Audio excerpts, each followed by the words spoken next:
After losing his beloved sheepdog and putting in place a rotational grazing system, Yass wool grower John Powell started to contemplate a different method of sheep handling. He has harnessed the power of his children's pet lambs to teach 700 superfine Merino wethers to come to his call.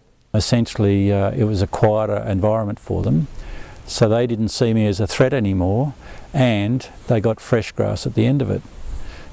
So it's the same as training a dog or a horse or anything like that. You know, it's a food reward combined with repetition. The Australian Animal Welfare Strategy is working with livestock industries to identify new management practices which improve animal welfare.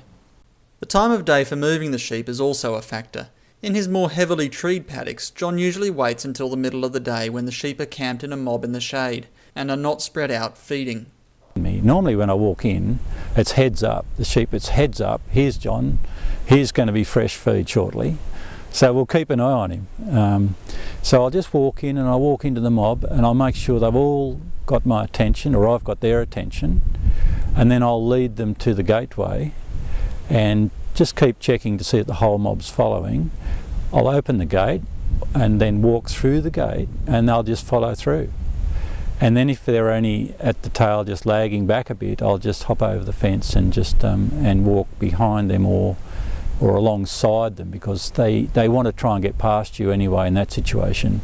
So again, it's understanding their behaviour and trying to get them to work to your advantage. And while he may not be able to quantify an exact animal welfare benefit yet, John is sure he and his wethers are more relaxed and more productive as a result of his efforts. Here we take things quietly, patiently, and certainly one of the big benefits is if I go into one of the rougher paddocks with the bike, they hear the sound of the bike and actually come to me and then follow me on the bike. I'll just lead them on the bike.